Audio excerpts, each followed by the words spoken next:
How you What's going doing, on? man? Thanks for taking time, man. It's a real honor to have you do one of these The things. honor's all mine. um, yeah, man. It's a strange time, and to see you basically have to shut down through this has been kind of brutal, along with like many other people. Um, But it was really cool the other day seeing you do like a Q&A, which is really awesome if you ask me, because someone like you, I feel is not, I don't know, I feel like you should be much more prominent in the world of I don't know, just talking about industry life and just like the underground scene and everything like that, but you keep more towards the side and the shadows. So Yeah, that's kind of more by choice. yeah. In the past, I've been kind of more because I just kind of like doing what I do, and I don't do it for public pats on the back. It just this is what I've been playing in bands. I've been buying records since I was 4 years old. I've been no exaggeration, and I've been playing in bands since I was 15 and booking shows since I was 19, and doing whatever all the other jobs I've had involved in music, and it's like. I'm not doing it for pats on the back. It's just, I love music. And I've always looked at, when I was a kid, I would make mixtapes for my friends, or I was the guy that would get the 7-inch and then bring it over to my friend's house or, tape it for someone and give them the mixtape. So now, like as a 54-year-old adult, I kind of look at my job as a booking agent as an extension of that. I'm a human mixtape. And I find bands that I like and want to work with me, and I put them out on the road, and I say to the public, here's my favorite, here's your next favorite band, like that's kind of like how I kind of look at it. So as long as the people I work with are happy and the fans that go to see them have a good time at the shows, like that's awesome for me. Like I don't need to wave a flag like, hey, did you enjoy that show? Yeah. You're welcome. I'm pretty sarcastic on my social networking when I'll maybe do the Crawlspace booking at Instagram. Sometimes I'll be sarcastic and I'll announce a tour and I'll say, "You're welcome," you're welcome, America, or something, because I am a sarcastic asshole. But when it really comes down to it, I mean, I just do what I do, and I don't play well with like a lot of other. I do have industry friends. So we pretty much have the same circle. Yeah. And I think it kind of shows that like we're like genuine outsiders. I don't I'm not. There's a lot of other people in the industry that I work with I don't like, and usually it's because their motivations are more opportunistic than altruistic. I'll agree with that.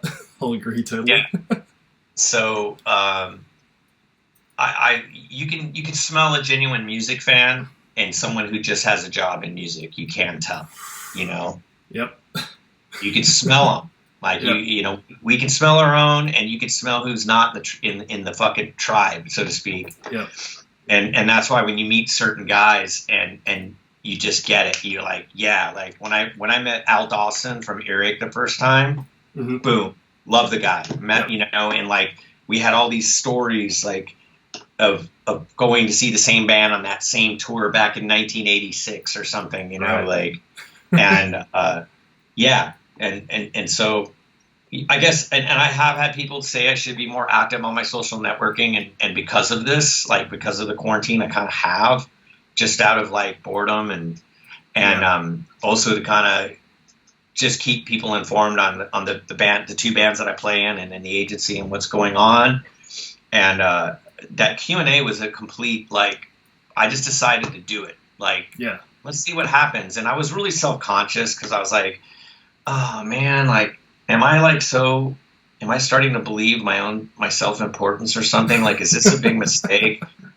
And I'm my own worst critic. So, but it ended up going really well, and I got a lot of positive feedback from guys like you, and that were really stoked. And it actually connected me to some other people that had some interesting questions that I continued it on just through personal messaging. Yep. You know, because I got so many questions. I expected to get like 5, 6 questions. No way, and I got, man. There's a whole wave of us out so there. many. Yeah, and I was like, I missed some good ones too, you know, like that I was like, I would have liked to. And, you know, was an hour-long thing. I had to be more mindful of not going into too deep of a story because I could tell a story, you know. But so I was trying to like get little bits and bobs and try to move on. The demographic right now that you're like probably reaching out more to is people like me who were sort of essentially being born at the time that you were like creating all the Final Conflict stuff and like, you know, seeing like the best shows arguably in the more extreme facets of punk and metal. But you know, like the Scott Carlsons, the Ron Martinez's, and plenty of other people, like for whatever reasons, don't get enough time, and you guys are the best storytellers and actual like archivists of so much. So to have you guys be a little bit more active through this, absolutely amazing. yeah, like Scott too, like you know, like again, Scott's a fan, you know, so you could, if you got like, say like me, Scott Carlson, Brian Liu, you know, I'd love to talk to Brian. People who don't know who he is, he's the co-writer of Murder in the Front Row. God, who else could I think of? Like Scotty or Les, or both of them from Cryptic Slaughter, in a little roundtable discussion. We could tell stories that would blow people's minds. I just asked them before getting on the camera with you. I've got those two guys, and I'm going to have a joint podcast with them. Yeah, I mean, those guys. I mean, we go. I knew Scotty. Like I met him. He was still in high school playing in Cryptic Slaughter. He would, you know, we'd be talking, and he would tell me about his day in school. And I think I had been out of high school for about 1.5 years by that time. And you know, this little kid, you know, that could play faster than most of the drummers around. Yeah. You know, this little hyper kid. Yeah, like I'm fortunate. Like I you know, I got to see some pretty cool shows. You know, I got some stories. I don't know exactly when you joined Final Conflict, but when you did, did you guys ever play like a show with Cryptic Slaughter? Oh yeah, we played with them a couple times. Wow. But the most infamous show that we did with them was opening up for Discharge, and the flyer shows up because it was Discharge on the Grave World. Yeah, Discharge and Final Conflict, probably not in that order, but with Dr. No and Attitude Adjustment. Oh, that might Adjustment opened up the show, the American Paranoia lineup. Jesus Christ. I have like a soundboard cassette of like our set and Attitude Adjustment. Has that ever seen the light of day? Yeah, pardon? Has that ever seen the light of day in any sort of like bootlegs or nothing? Nah. Oh my god.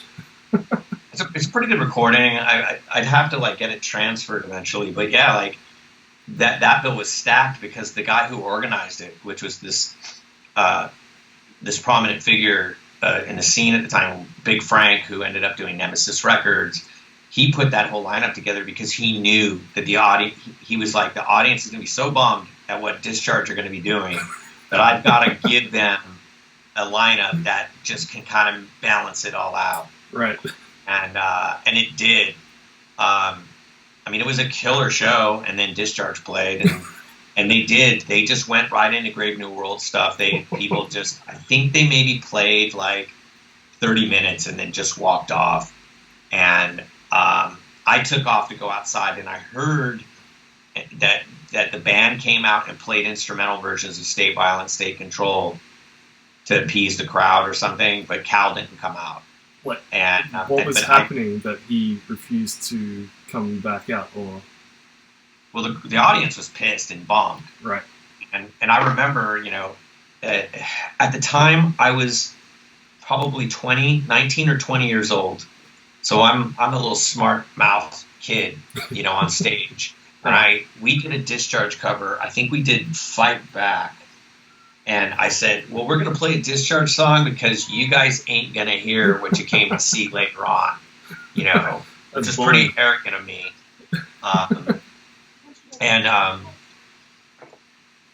But it was what it was. It's still kind of historic. If you go on, if anyone goes on YouTube and they put in Discharge at the farm, there's a soundboard tape that is put up of their set that it's like to the next day, I think, in San Francisco.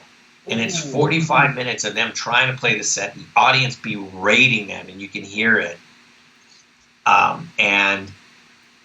Audience members trying to say, come on, man, they're just trying something new, trying to defend them. And I know that Andy Anderson from Attitude Adjustment called me that following day and said that I don't know if they had these back in Australia back then in the 80s, but the old trash cans were those corrugated tin trash cans that was your standard level. Hold on one second, my cat is wanting to go out here. So, anyways, it was just a standard tin corrugated trash can, and right. They were found anywhere.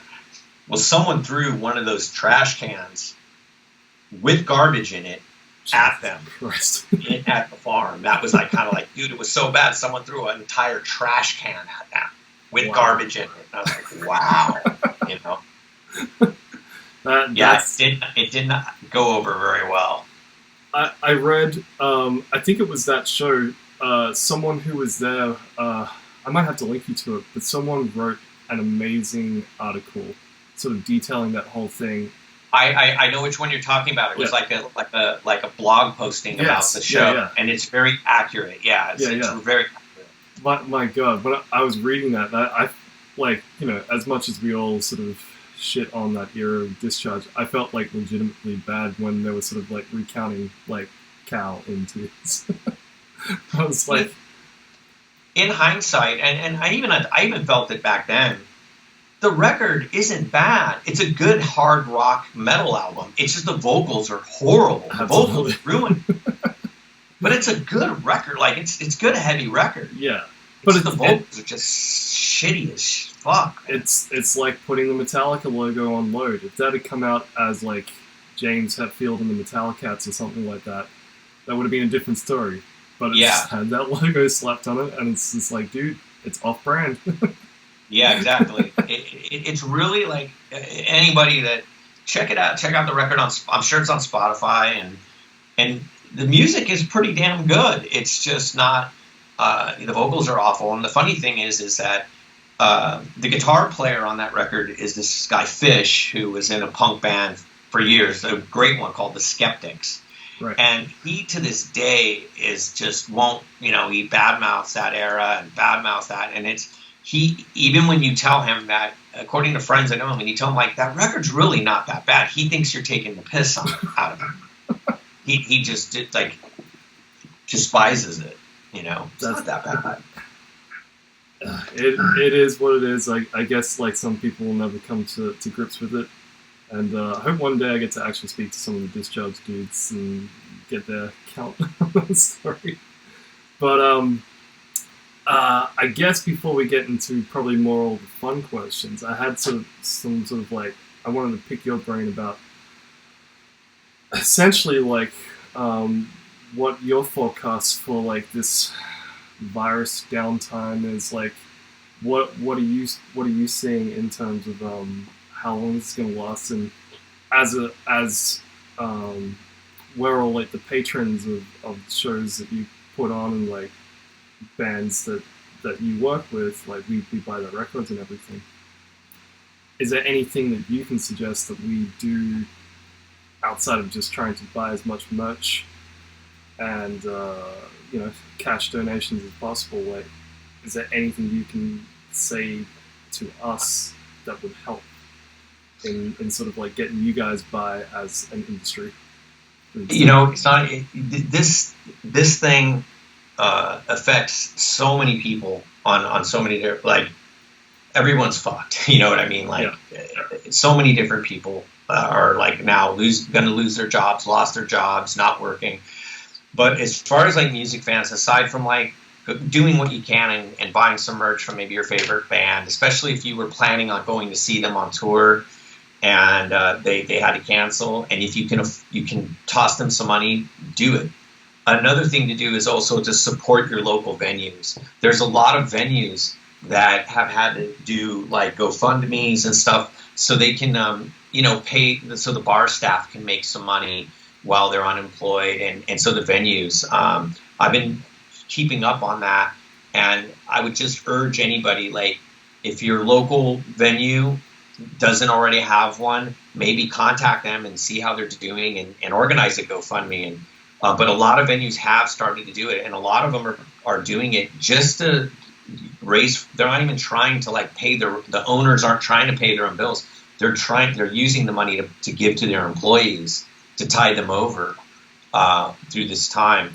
So that's definitely what I do, is support your local venue in any way possible, because, they too are, if it's not for the local venues, we wouldn't have places to see. I wouldn't have places to bring my bands. Yep. And that's definitely what they could do. There's been a lot of venues I've seen that have like made like coronavirus tour shirts and stuff like that, or whatever. Like, buy some merch for your local venues as well. That's awesome. Yep. That's great advice to give, and I back that entirely. Moving on to probably something a little more pleasant. What do you recall from the decline of Western Civilization 3 era? How did you get sort of wrapped up in that? That was pretty interesting, and took a long time. I will say that one of the main reasons why we were included in that film was because of the band Naked Aggression and also the band The Resistance. When Penelope Spheeris started to film it, her intent was to document the current punk scene. And then she started to meet these LA squatter kids through bands. And then she decided to focus her direction on these kids. Yeah. And then the music was like a secondary thing. The band The Resistance and the guys and gal in Naked Aggression had both told Penelope, when she was like, what other bands should we get involved in this? They were both like Final Conflict. They've been around forever, and they book a lot of local shows and stuff. So, and here's certain stuff that Penelope doesn't know, I know. But I do know, like, she met us. It was awesome to meet her, and she's, throughout the whole experience, she was really cool, very, very cool. And she came to our rehearsal, and her producer of the film came and met us. And then some time passed, and didn't hear from her for a while. So I talked to one of the bands that was doing, another friend of ours band too, ended up being included in the film. Right. And I talked to one of them, and I said, hey man, have you heard about, what's going to happen with the Decline? Do you know if we're getting in it or not? Because we haven't heard anything. And then one of them was like, she didn't tell you? And I was like, no, what? And they were like, well, she met you guys and she thought you guys were really cool, but you were a lot older than she expected and a little straighter than she wanted to be depicted in the film. And basically she wanted to have younger bands and bands that, we were all like, in comparison to like the Naked Aggression band, they were all living together, and the guys in The Resistance, half of them were squatting. Yeah. We just were kind of like too norm for him, because we were working class guys, playing punk rock and life, and the whole fact that we were lifers really we were just a little too straight for what she was trying to project. She goes, I think I'm going to have to pass on them. They're just, it's not what I'm looking for. Right. Well, as time progressed, she was figuring out, I've got to film all these bands eventually. And it just turns out that both Naked Aggression and Living Screen are playing a show together. And so she tells those bands, hey, do you think we could film you guys for the film? Like, the concert footage could be filmed at this show you're playing together. And they go, oh, yeah. Like, yeah, you know, and you go, well, who's organizing that show? And they go, oh, Ron from Final Conflict's organizing the show. Now, she hadn't told us that we were not going to be in the film, but she had already told some people close to it that we weren't, you know? And so the next thing I know is, and I told Jeff, our guitar player, Final Conflict, like, man, I don't think we're going to get in the film. They go, yeah, we're just not what she was looking for. And then like 2 days later, I get a phone call from Penelope, and she's like, Ron, hey, so check this out. She goes, what do you think about this? She's like, The Decline of Western Civilization, featuring naked aggression, the Resistance, Litmus Green, and Final Conflict. And I was like, I was completely shocked, and I'm like, yeah. And she goes, okay, cool. Now, I understand that you're all three playing a show together, and that you're the promoter. Is there any way that we could film all of you together? And I'm like, yeah. So basically, we got in the movie because she didn't want to be rude, yes, or anything, and maybe she thought that I would be petty and like say, well, if we're not going to be in the film, I'm not going to let you film those guys, you know, which I would never have done that. No, but we ended up getting in the film, like, I guess because she didn't want to appear tacky. And again, she is an awesome person. She was so cool to us. Like, it's a documentary, and she paid all the bands for being in the film, and this film was 100% funded by her and a couple producers. Like, it was a truly independent film. She owned all the footage that she filmed of the bands. It's her property.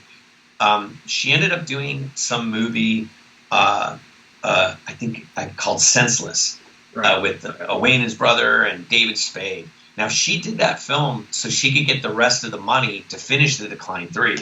Wow. Okay. And there was a character in the film that was a punk rocker. And while she was filming it, she contacted me, and she was like, hey, Ron, there's a punk rocker in the film, and I want him to be authentic, so can I buy some Final Conflict shirts from you and send them to me so we can put them in?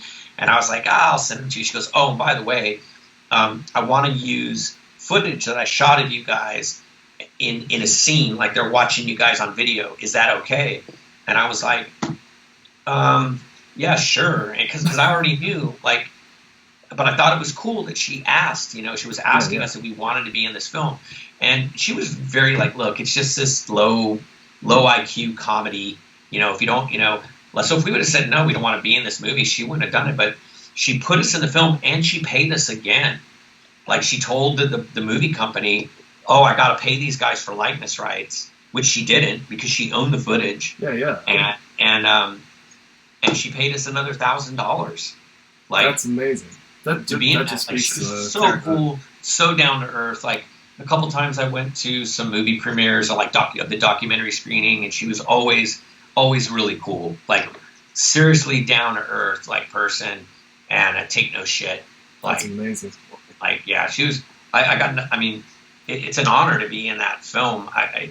It's not the most feel good movie documentary, you know. It really isn't. No, it isn't. It's got some tear-jerking moments because that one guy in the movie, Squid, was a good friend of everybody, and like, you know, it still gets me. Like, the view. I haven't watched the movie. I bought the Blu-ray set of all three of them when it came out a few years ago, and I've only watched the first two Declines. I haven't watched the third one.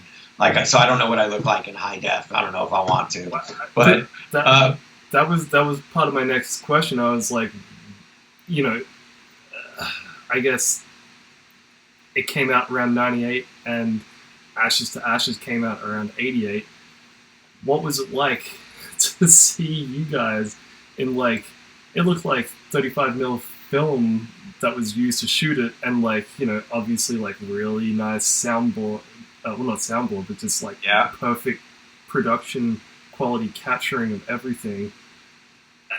I remember, like, watching it for the first time and going, like, wow, like, this might be better than the audio recording from the actual record. And what some people don't know, and I'll peel the curtain, so to speak, is we had to be at the venue, like, really early, because all three of the bands in there, she filmed us playing live, with no audience first, and so they could get the close-ups and not have camera people in the way. Right. Okay. And so we played the songs live. The three songs that she chose, like she actually said, I want you to do this song, and this song. And we're like, cool. And we filmed it.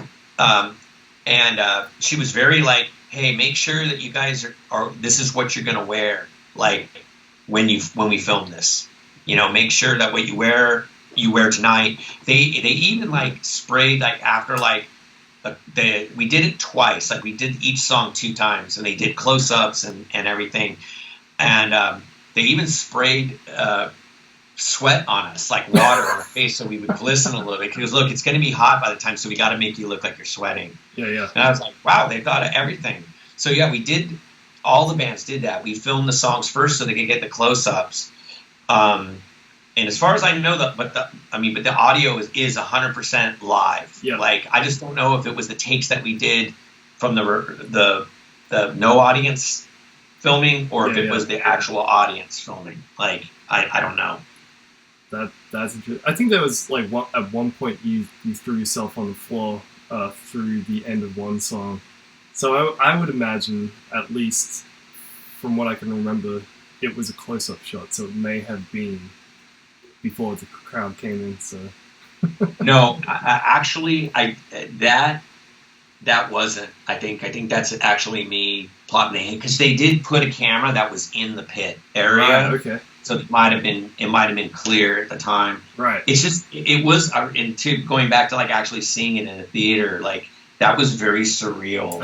No doubt. To see in a really big theater with a loud sound system, and I remember like my friend saying to me like, "Is this weird seeing yourself on a screen like this?" And I was like, "Very." Like I even a couple times like looked, like put my head down, like I was just like.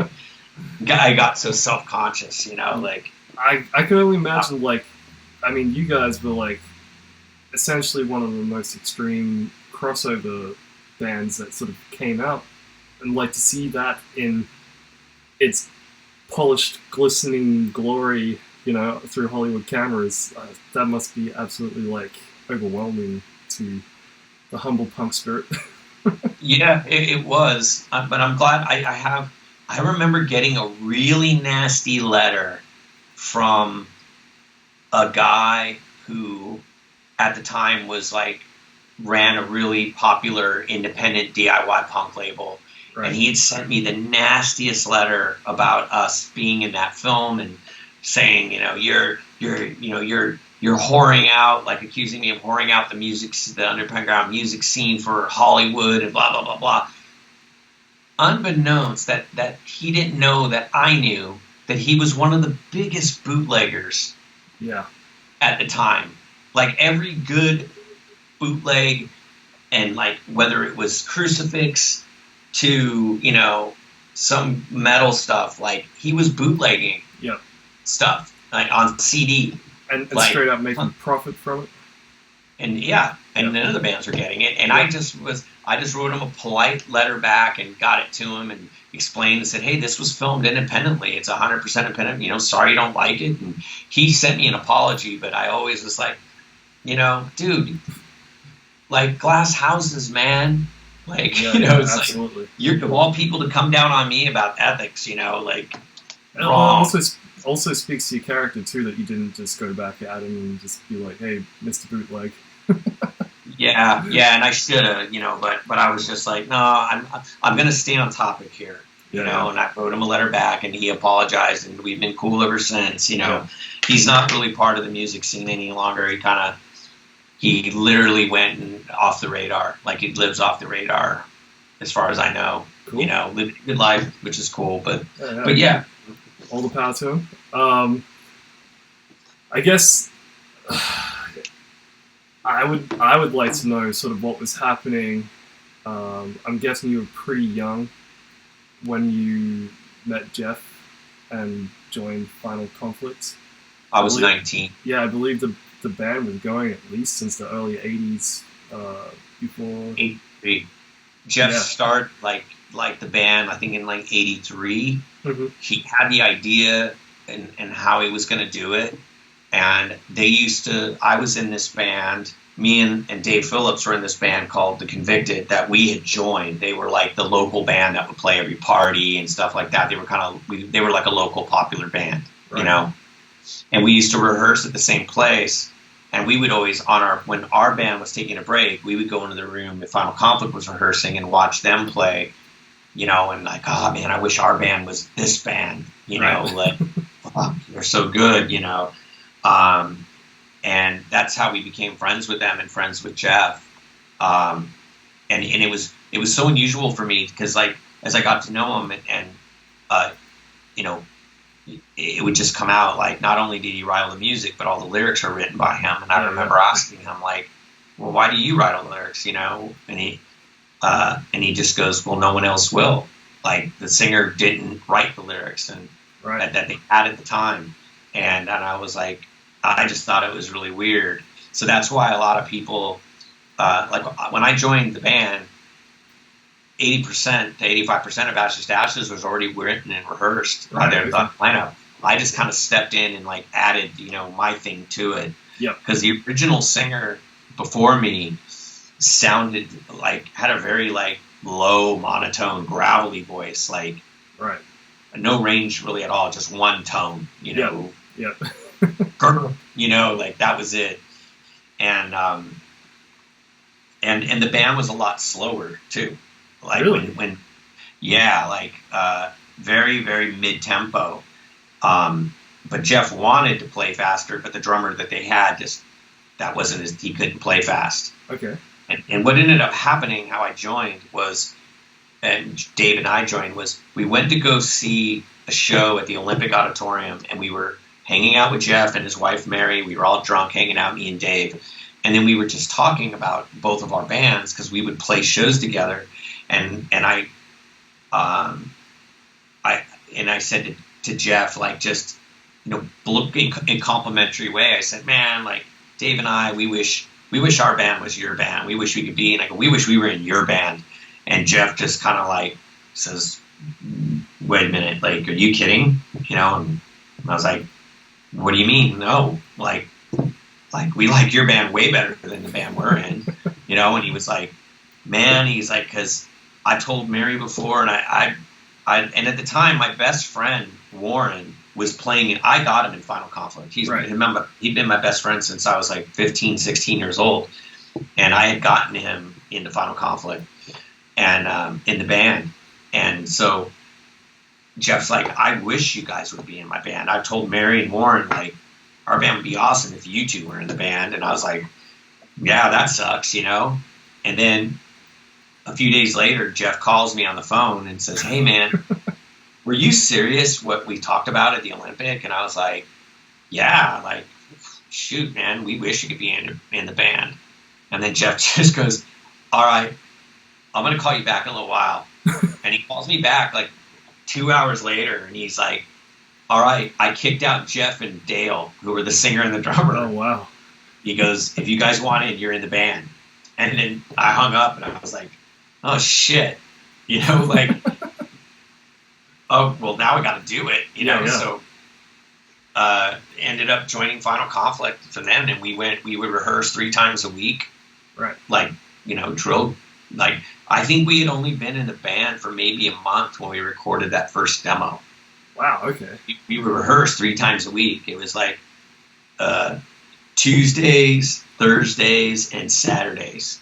Right. Like, just, you know, 4-hour rehearsals. Like, and you know, we all had day jobs at the time, and we'd go to our day job, and after work, load up the car, go to rehearsal. And, yeah, I mean, we ended up recording that 4-track demo, and that's what got us known, you know, like with the tape trading, you know. Yeah. Pushead got a hold of a copy, and then we ended up putting out a record with him. That exactly segues into, like, out of all the people for that to fall into their hands, Pushead. Yeah, well, I mean, like, what's it like out of the blue getting contacted by Pushead saying, like, can we do this? Or was it, yeah, I mean, that was like seriously like a dream come true, because at the time the records he was releasing were just slam dunks, and the records that he was announcing, you know, were going to be slammed. Like, couldn't wait for those records, and he got a hold of our demo. A friend of ours sent it directly to him because he was like writing reviews for Max and Rock and Roll and for Thrasher at the time. He had a column called the Pus Zone, and he would, you know, and that was like a thing that I would read avidly, like to know like what out there is good that I should get. So I can't remember exactly if he reached out to us or I got on a phone call with him, but it just came. He goes, "Hey, well, would you guys want to put out a record on the label?" And I was like, yeah. And that was just like, we had it made, like, because he was already like, you know, Poison Idea was the Kings of Punk album was slated to come out, but everyone was still going nuts over the Record Collector's 12-inch. Yeah.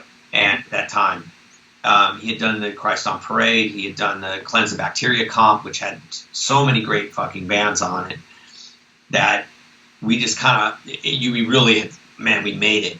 We're putting out a record on Pushead's label, you know. I remember it taking forever. Like, the record was finished. Everything was done. Recording was done. The artwork was done. And it took almost a year, once the parts were all taken, for it to come out. And that was the one time where it got kind of adversarial, where I was, dude, why isn't our record out? We're getting tired of like telling people. And there was always some reason, there was some delays, but in the long run, it was the right thing. Yeah. Like, maybe he knew something we didn't, but he's always been a deliberate guy. Yeah. Like, he's one of the most like self-aware and perceptive people I know. Like, he and I would have long conversations about lots of things in general, and to this day, ideas that he had said still have resonated with me throughout my life, like, and opinions like that he put in my head, like just a thought process, you know. He's a very, nothing is done on accident with that guy. Yeah. You know, and it was the right thing to do.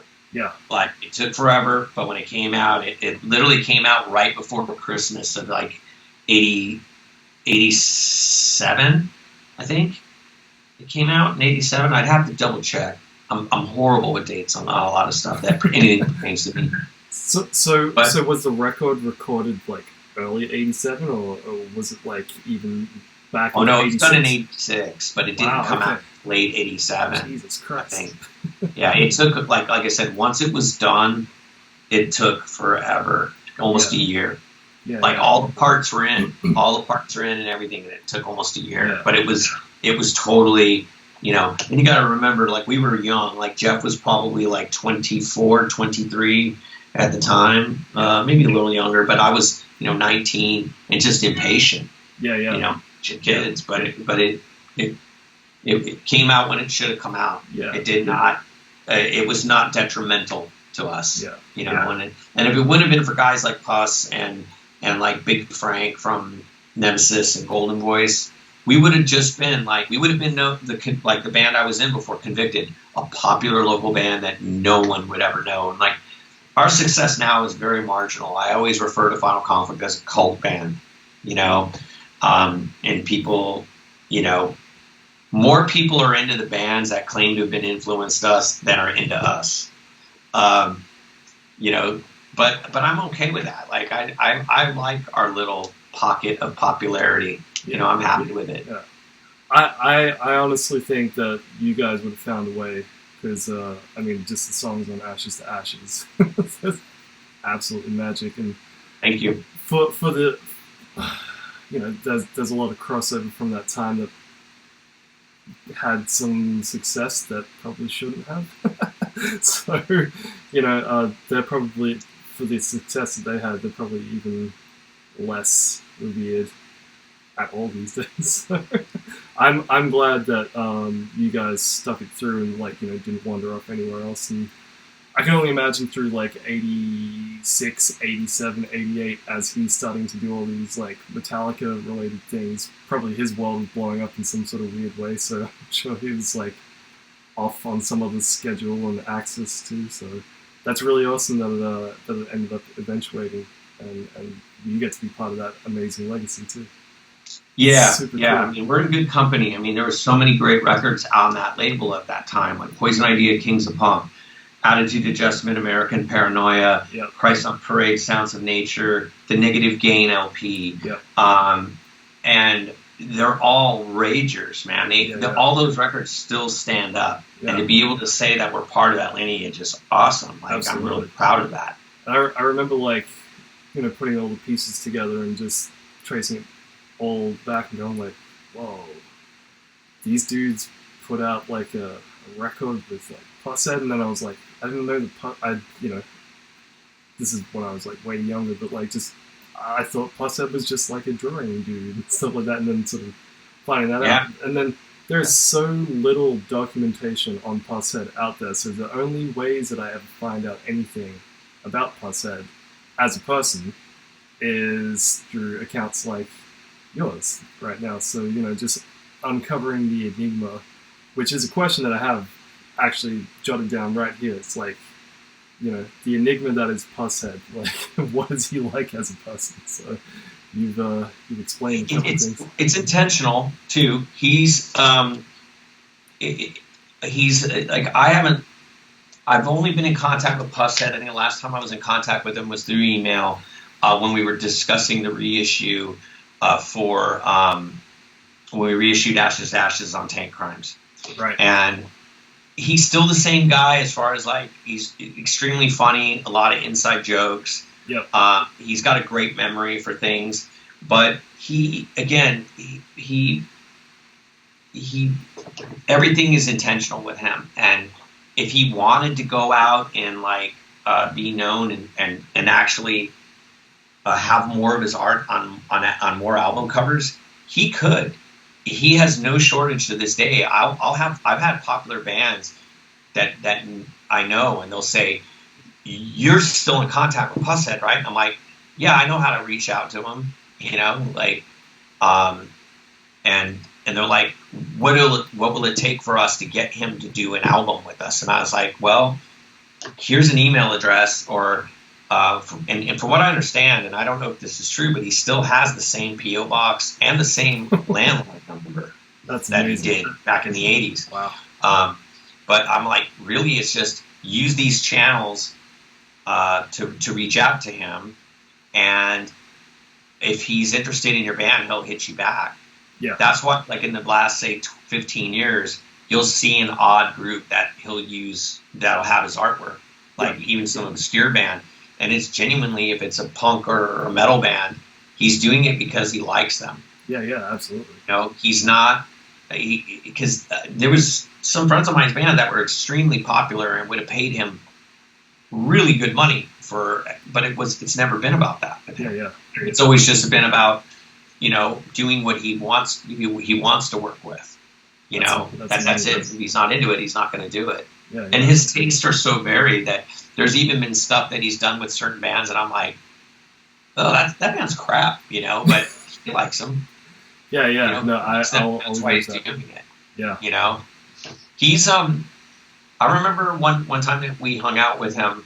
We went to go visit him, and I brought a friend with me, and my friend's kind of awkward and very much a fan. And so I gave my friend a warning, like, okay, you meet him, don't bombard him with a ton of questions, because he's going to be hanging out with a bunch of people that just know him as, you know, his real name or whatever, and we're going to keep it chill. And I was a little worried about my friend, like, kind of fanboying too hard on him.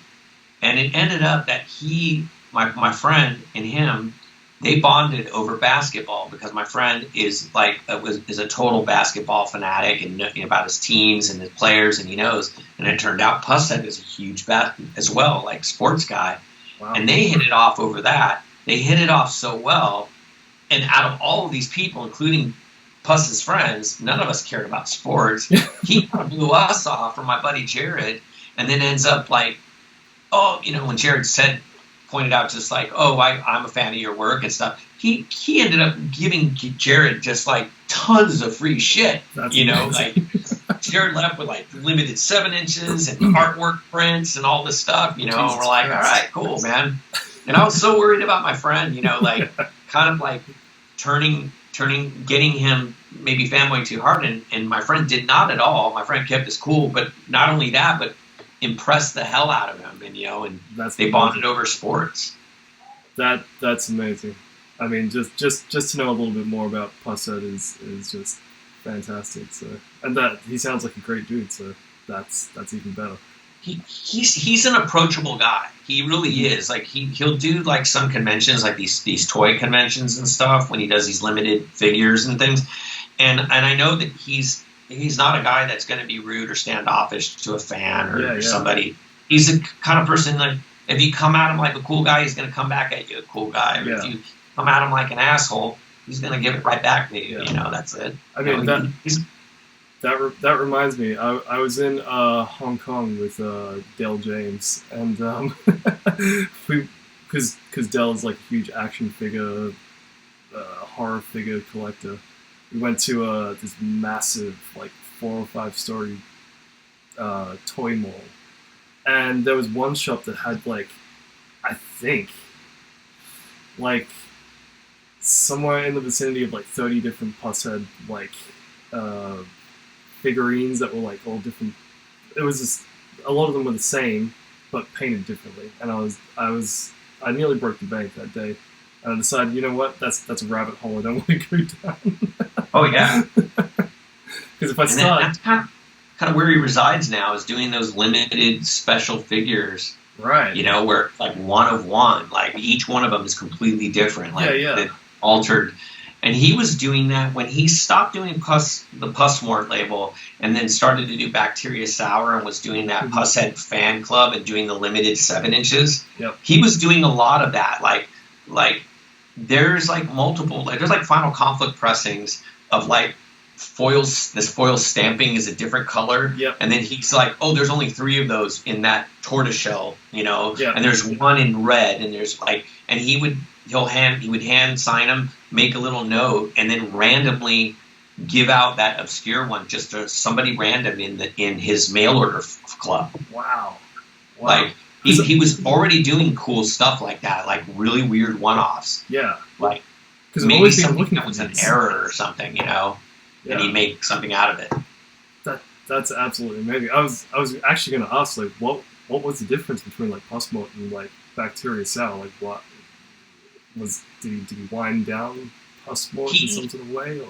Yeah, like he kind of decided to wind it down, and then he decided like it was done a little differently. Like Bacteria Sour was different, and it was definitely more wider range of bands. He did like a comp CD, and a bunch of the singles, you know, and some of those singles are pretty like catch a lot of money, you know. Some of them don't, but some of them have crazy packaging. I think one of the best packaging of all of them, like one of the most well-known ones is the cheesecloth Rocket from the Crypt, Rocket from the Crypt 7-inch. But really, like the best packaging of any of them was this band called Roswell Project that he did, and it was a band from Orange County that I had turned him on to. Like I'd seen them live, I heard their demo tape, and I was like, holy fuck! I go, Puss, you got to hear this band, and he loved it. And so, and the only thing they ever put out was that Pushead 7-inch, and I think they did another one, but it was nowhere near as good as the Pushead 7-inch. Right. But Brian went nuts on the packaging, where it was like this clear mylar cover with a alien skull, and then you would open it up, and then it was. I have one. It's like I would grab it and show it to you, but it would take me forever to get it out. But it's a file. It actually is like it's like you have a secret X-File document, pre-X-Files though. That's amazing. And he ended up getting a bunch of old floppy disks, because floppy disks were on their way out. Right. And he got a bunch of floppy disks and then had those foils stamped with Roswell Project on them. So the record has like all this data with it. It's one of the coolest packaging. I have no idea that's absolutely what they go for on Discogs, but that is the one of the coolest records as far as like music, and the packaging is insane. Like if anybody wants to just collect a really cool 7-inch, like on an artistic level, that one is it. It's just amazing. That's awesome to know. Yeah, like look it up on Discogs. I'm sure someone's taken a photo of all the stuff in it. It was great. No doubt. I'm looking forward to looking that one up as soon as we get off. that one's got my interest peaked. In just going back to Final Conflict, like, would you say that when Ashes to Ashes came out, was it received well, and then what happened from there? Were you guys trying to, I guess, live off the band in terms of like going out on tour and stuff like that, or like? Nah, I think when Ashes came out, I was still living with my parents. Right. At the time. I think I moved out a year later. It was just, we were really naive and didn't know, like, so we were just popular local band, and we would go and play, say, like the Bay Area or San Diego. We would go up and down the coast. I think we went to like Arizona, but that was really, in that incarnation, that was the furthest we ever went anywhere. Wow. Like we never went on a national tour. We didn't have any idea of how to do it, and really just kind of like that was just so far fetched for us. Right. And also because some of us had day jobs. We were working stiffs, and we were like, well, I'll lose my job, and if I lose my job, I can't pay my rent. So that was one of the many reasons, and we really should have. And maybe had we done that, had we toured a couple times, maybe we'd be revered like the bands that were our peers at the time, like COC or Cryptic Slaughter, because like Cryptic Slaughter did tour, not a lot, but they toured enough, and I think that's one of the reasons why they've maintain their optics in the whole like crossover scene. Like they remain a prominent band. That's touring is important, but we just never did that. It was just too many of us in the group, like with not enough know-how or drive. And I only do so much. So. We were just a local band just playing, and then I think it got to a point where I want to say it was 88 or 89. We had gone through some lineup changes where the only people left from the lineup on Ashes was Jeff and I. Right. We'd always have alternating like rhythm sections, and drugs got to be a really bad problem in the lineup. Like right. I was always, and to this day, I've always just been like my vice is alcohol. Like. Yeah. I've never been a big, drugs have never really been a big thing to me, aside from like maybe the occasional weed, smoking and here and there. But there was a significant drug problem running through the band, and it separated me from those guys because they were all really into doing a lot of drugs. And it started to brew a silent animosity between us to the point where, I was like, I'm not having any fun doing this. I can't relate to these guys, and they can't relate to me. If you were a fly on the wall at that time, it would have been perceived as like whose side of the fence you were on. If you were one of the partying drug guys, you go like, oh, Ron's kind of full of himself and kind of stuck up, thinks he's better than everybody else. And if you were like one of my friends, you're like, man, Ron's band, they're nice guys, but they're really fucked up, and all they do is a lot of drugs, and that's what they do is a lot of drugs, and I can't relate. Right. So I just finally one day quit and said after this show, I'm leaving the band, and it was such a nonplus thing for the guys. They were like, yeah, okay. And I left. I did the gig. I left, and they had already got their new lead. There was a mutual friend of ours, and they just went, hey, Ron just quit the band. Do you want to be the new singer? They had a singer before I was home from that gig. Jesus Christ. Nice dude. And they continued for a little while, and I just kind of did my own thing, and throughout the years we'd get back together. Like, I think when we got back together again, and then we did the American Scream EP, and that era. What ended up breaking us up was the shows had gotten so violent and so negative. We were just not having fun collectively as a band, and we decided to, instead of breaking up, we were just going to change the name. Okay. And we played a show at the Hong Kong Cafe with the Offspring opening up, and we just let everybody know that night, like, hey, this is our last show, it's Final Conflict. And people were like, what? We did the gig, and then we changed the name to the band to Anger Circuit, and we played one show in LA, and it just didn't. I think actually we played two. I think we played twice, and then our drummer Adam goes, "This just doesn't feel right, man. It just doesn't. It's not us." And we kind of like agreed, and we were like, "Screw it," and we just stopped playing again. Right. And that was it. And we stopped playing for a few more years. But that split wasn't fuck you guys. It was just the scene was really negative and so much violence, and then it was also like this emo-y type thing that was being passed off as punk rock, like this very lightweight pop punk stuff, and we weren't relating. We were starting to look like a heavy metal band. Yeah. Because of our sound in comparison to the bands we were playing with, you know? Because everything was like getting lighter, and I think that was a direct reaction to the heaviness and the violence. Right. That the band started getting more fun and lighter to get away from what do you think mentality. What do you think the negativity and all the violence stemmed from? Like, where was that actually coming from?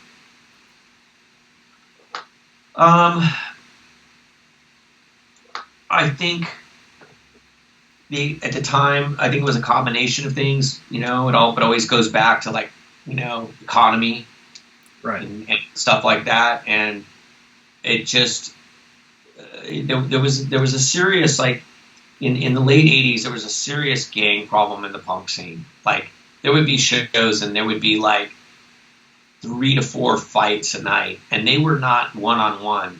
They were like 5-on-5. Right. Jesus. You know, gangs against gangs. Yeah. And a lot of crazy stuff going on at the time. And you would look back at it and say, hey, you can go to the show, you know, at Fender's tonight. You get to see 5 fights and maybe a couple bands play.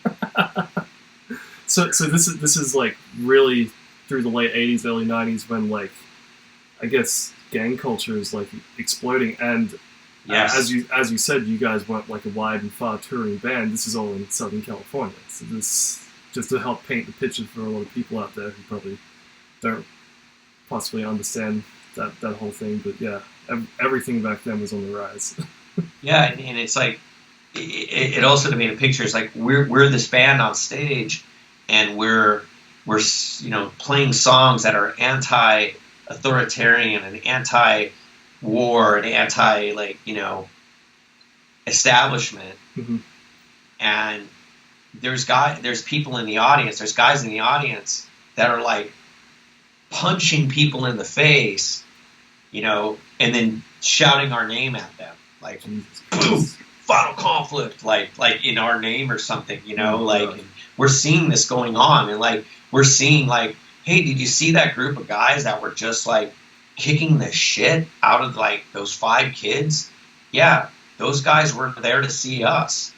Yeah, you know, it was like the toughest guys in the room, the most negatively aggressive people in the room that are just being violent against the wrong people. Yeah, they were there to see us, and it was too many shows like that where it started to wear on us. I mean, in the past, that broke up Sham 69 in the early days as well, like the skinhead violence at their shows, and it was one of the reasons why, like, certain bands phase out, like why TSOL started to phase out and became kind of a hard rock band and stuff, because they just got tired of the violence at the shows. Wow. It's like, you want to go and you want to be violent, go overturn a cop car, man. Yeah. Go cop car over. go throw fucking Molotov cocktails at a police station, or go beat up some Klansmen, man. Exactly. some small kid in a punk show. Exactly. You know, like wrong enemy. To outsiders, you know, maybe the craziness of a violent show is, you know, exhilarating and stuff like that. But I'm sure if you're a band on the stage, and all you know, you've been crammed in rehearsal rooms for hours on end, you've been crafting your songs and all that. Next thing, your songs are like essentially the soundtrack to other people's like trauma, Yeah. for lack of a better word. Like, yeah, that would suck. So I can totally get behind that. Yeah, so that was like the second breakup of the band, and then we ended up reforming again because we got asked to record for a Germs tribute comp for this Wow. German label called Bitscore. Right. And the guy contacted us by letter, and I said, well, we're actually broken up, but we're still friends. And the thing is one of our Jeff and I's all-time favorite bands are the Germs. So I contacted Jeff and I said, hey, this guy wants us to record some Germs covers. Like, let's just get together and do it.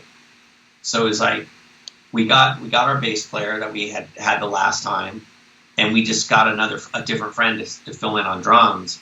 And we went in the studio and we recorded these covers.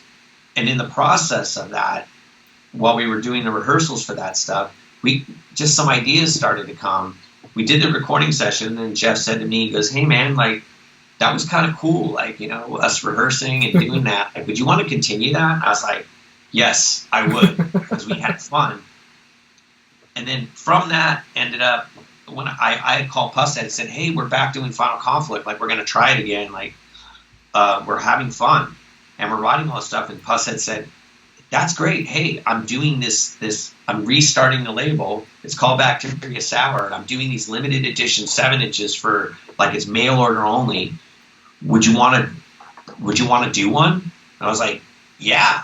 So we did that single was was it the Face Extinction? Yeah, the Face Extinction 7-inch. And then he goes, would you want to do another one? He goes, let's do another one. So then we did the 4-song Institution EP, and that was that era, you know, so the third wave, so to speak. The scene was better, and that all led to the lineup that you see in the Decline 3. Yeah, that's amazing. Like, just to know that lineage there is, I mean, I can't find any of the documentation for that anywhere. So, like, to have it all have a light shone on it right now is so cool, and to know that it was 3 different eras, basically. Like, I just thought the sort of band would sort of, I don't know, just lay low in the cut and then sort of resurface here and there, but that's pretty amazing to see how it all wound up. Especially with Pushead putting out those 2 7-inches. And I'm still trying to find those to this day. And I largely refuse to use Discogs because I like to try and catch things in the wild, you know what I mean? Yeah, I agree. I love and I have a couple different things, but I also have a mental list of certain things that I want to find in a store. Yeah. There's a satisfaction Absolutely. that comes from that hunt, you know, like in getting it, you know, like where you're like, I finally found you. Absolutely.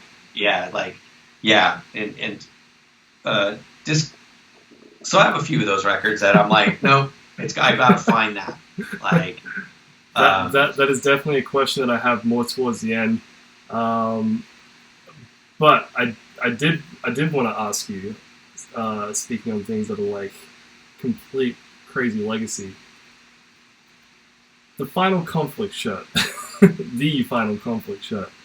I remember, like, it might have been somewhere in the vicinity of like 10 years ago, maybe a little later than that. But I remember seeing this like a blog somewhere pop up called like the Final Conflict Shirt.blogspot.com or something like that. Yeah, and now it's an Instagram profile. Yeah.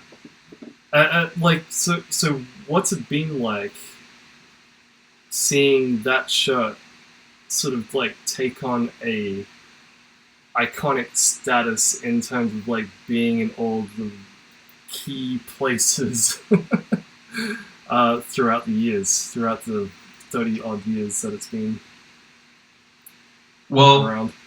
It's a combination of things. It's one, it's really awesome art that Jeff drew, and the original art that was done with ballpoint pen. Really? Amazing. Like Jeff did that with ballpoint pen, yeah. And so that helps. Like people see it and they're, oh, fucking cool, you know. Yeah. I mean, a lot of that ended up getting in the right place at the right time because I was just like sending those shirts out, like when I was tape trading. Because back then I was tape trading with like Lee Dorian. That's how we met. Lee Dorian wasn't even in Napalm yet when he and I were tape trading. Wow. And Mitch Harris and Jim, who was the bass player on side 2 of Scum. Yep. And like all those, I was pen pals with those guys and lots of other people, and I would just send them a shirt, or I would get in touch with them. They would get in contact because I dealt with all the mail order at the time. Right. And then I'd realize, holy shit, this is so-and-so from this band. Oh my God, you know, like they're ordering a shirt. So I always throw in extra stuff. That's amazing. So the shirt got around because like I was mailing them all over the place. And, but it is pretty funny when I'll meet someone and go, I know about your band because, you know, Scott from Hyrax was wearing the shirt on the back of this record, and I wanted to know who this band was. And but that's the exact same reason how I ended up discovering Motorhead and Iron Maiden. Was because I saw a picture of the guys in Vice Squad, and one of them was wearing an Iron Maiden Purgatory shirt, and one of them was wearing a Motorhead shirt, and I was like, I keep seeing that Motorhead shirt everywhere, and that, you know, that Iron Maiden band is, I know they're a Dirthead band, but maybe they're cool because, you know, a punk guy's wearing it. So then I borrowed my neighbor who had grown up with, had the first Iron Maiden album, and I said, hey man, let me borrow that Iron Maiden record, and he was like, are you sure? You know, and I was like, yeah, I want to check them out. And I put it on, man. First song, Prowler, I was there. Yeah, you know, I was like, man, that singer, fucking like, you know, he's not trying to sing opera, and he's like, and they're fast, you know, like that was fast for them. Yeah, you know. Absolutely. So I was like, they're as cool as because I liked Judas Priest, you know, even then. So like this was like, oh God, like 1982. Probably about 82. Yeah, 82. Yeah. And I was like, okay, Iron Maiden, Judas Priest, Motorhead, they're all cool. You know, like these are cool heavy metal bands, you know. Even AC/DC was acceptable by punks because they had been labeled as a punk band when they first came out. Yeah. And even though the guys that tormented me, that I hated in high school, liked AC/DC, you can't deny those songs are great. I mean, so AC/DC. Yeah. And so even like I liked AC/DC and stuff. Like the thing about like the guys in Final Conflict, even then, like we were the punk kids that didn't trash our rock records because we became punks. Yeah. And that's usually a rite of passage by anybody. Once you get into something, you're like, oh, I'm throwing away all my old stuff because this is what's now. No way. You know, out of the old in and the new. But I kept all my Alice Cooper records. I kept all my Kiss albums, you know, and I kept my Sabbath records. And that was one of the things that when I met Jeff Hart that we bonded over was Jeff was as much into modern metal at the time as he was and still is a punk rock motherfucker. Yeah. But he likes as a music fan first and foremost. And Jeff would turn me on to contemporary metal at the time. Like, man, have you heard Malice? You know, have you heard Metal Church? They're good. That's you awesome. know, like, and Jeff and his and Mary and some of us, we would go to these shows, like, you know, with our leather jackets on and charged hair and go. And that's how we kind of fit into the whole crossover thing, because we were listening to heavy music. I mean, you know, Final Conflict is what it is because of Jeff. Like, it was his concept, it was his idea, and it took him to meet me and the other guys that he finally found the guys that shared his idea. But this band is nothing without Jeff, and because it was his his whole thing where he was like, I want to do a band that's the heaviness of Black Sabbath and the anti-war message of Black Sabbath. Yep. But influenced by Discharge and Crucifix and the Germs, and that's exactly what it is. That's everything that the question that I was going to ask, sort of like how the crossover actually happened, because to me it's I didn't exist in that time, so like we get to look at it all in retrospective now, but like no one's really chronicled like how metal and punk crossover, and it seems to be like, you know, punk dudes who also at the same time either secretly or overtly really loved what was going on in speed metal or thrash or things like that. And I feel like when you hear that aggression come out in Ashes to Ashes, it's just fucking, it just feels like a chainsaw taking your head off still to this day. That that's the Sabbath influence, you know, because like everything good about rock music always goes back to like the basics, and it goes back to either like the rhythm and blues, and then, you know, you get the Stones, who were just middle class white kids that wanted to be black and wanted to be Bo Diddley and Howlin' Wolf, you know, and they did their thing, and you know, everything like heavy and punk oriented all goes back to Sabbath, the Stooges, the MC5, just basic stripped down rock and roll. And then things, you know, you go in the 70s and things got way too proggy and way too self-indulgent, and then comes along, boom, the Ramones, and reminds everybody, hey man, all you need is like a few chords and a loud guitar. Absolutely. You know, pulls it back. And along with the Ramones, I don't think it gets enough credit, but the AC/DC Jailbreak riff is like the most primitive and electrifying riff to ever come out of Australia, if you ever ask me. Yeah, I mean, those guys were playing out of like 15-watt amps. Yeah, absolutely. You know, but it's in the riff, man. It's in the riff. It's basic, primal riffs. You know, that's what it always comes back down to. And it always does. Always someone comes along, strips it down, and then brings it back to basics. Because then, you know, you had the hair metal, you know, the 80s happen, and then the hair metal starts to really take over. And it just starts to get a little too preposterous. You know what I mean? Like, you start getting into stuff like Warrant and stuff like that, and it becomes style over substance. And then what happens? Guns N' Roses comes along, strips it back like that.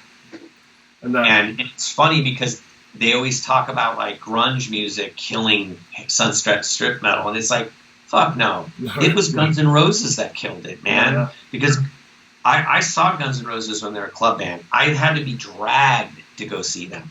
Really? Like, my girlfriend at the time, she was a big like glam punk. She was big on Hanoi Rocks and the New York Dolls and stuff like that. I made her go with me to go see COC and Beowulf and DRI at a show. Wow, and she was not a fan of that kind of crossover stuff. Yeah. And so she says, okay, if I go to this show, you're going to go with me. You're going to take me to Troubadour to go see Guns N' Roses. And I was like, I don't want to go see that sissy glam stuff, you know, like, nah. And she goes, you will like them. They are exactly like the Sex Pistols meets early Aerosmith, and you love both those bands. You love early Aerosmith, you're going to like them. Yeah, whatever. So I reluctantly go to see Guns N' Roses, who were a big local band at the time. They'd sold out the Troubadour. And the first song was Welcome to the Jungle. And I looked at her and I said, you were right, I am wrong. You were pretty, I am ugly. You were smart, I am stupid. You know, and she's just like, okay, now shut up, they're playing, you know. But I'll never forget that show. Yeah. They were amazing. Jeff and Mary were at that show as well, yeah. And they killed it. Like, I was just like watching Guns N' Roses go, whoa, why? I mean, they were like Appetite for Destruction times 1,000. They were that powerful. Yeah. Lean and mean, I'm looking at Steven Adler on the drums, and he's playing a 4-piece kit. Yep. A 4-piece kit. Yep. 3 cymbals, a hi-hat, 1 ride, and 1 crash. Yep. That's it. Stripping it down to basics, and I was like, why can't more bands do this? And the only thing is there was a bunch of bands that tried, but they got it wrong. Yep. They went for that glammy stuff, and that's not what they were. But like Guns N' Roses killed Sunset Strip glam. Yep. And they gatewayed back the punk movement, because then it goes to like Nirvana, who were a punk band, and then boom. Yeah. So it was a reset right back to basic rock and roll. Absolutely. I mean, that's the best way anyone should ever say it. It's like you literally couldn't top that band, and times just changed. Times changed. Yeah. And even Guns N' Roses weathered the change. Like they, elaborated a little bit more on that music further on, but that's questionable on other people's. Yeah. Thing. I mean, I'm a fan. I'm a Guns N' Roses fan, but Use Your Illusion should have been a great single LP, and it would have been as good as Appetite. Yeah, but if you were to like put the better ones from each one together, like it would have been one awesome record, an awesome LP, and a cool EP accompaniment. Yeah, that would have been a cool few B-sides on the singles.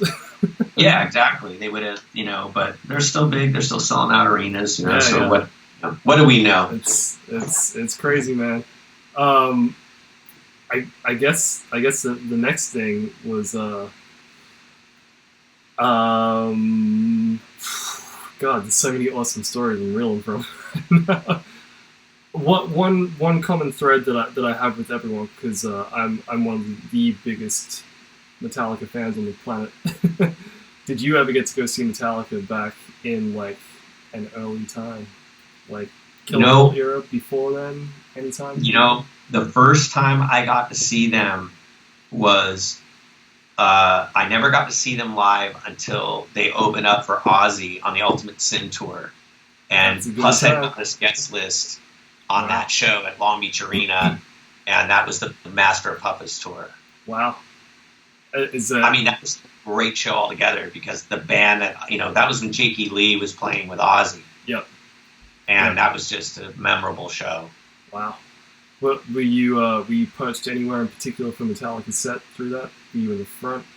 We actually had really good seats in there. It was Long Beach Arena on the side, pretty close to the stage. Right. And that was, Metallica were hungry, man. Yeah. They were like young, scrappy dudes just out to kill, and Master was already, a pretty popular record, but they still hadn't received superstar status yet. Yeah. And then we actually got to go and see Jason Newsted's first performance with the band. Wow. Was that, I heard that was somewhere down in Country Anaheim. Club. It was, Country Club in Reseda. Wow. Country Club in Reseda. That's amazing. Yeah, it was a venue called the Country Club, and what it was it was a show that had been promoted for a while. Metal Church was headlining, and then Metallica said, "Can we jump on? Like, we want to." It was so they could kind of test him out in front of a live crowd. Yep. And so Metallica opened up for Metal Church. Yeah, I think there's one from that, and there's one from Anaheim, maybe days apart from each other. On YouTube, and like they are just ripping in that. I'm like, man, how are the guitar picks holding up? This is a fury coming up. I mean,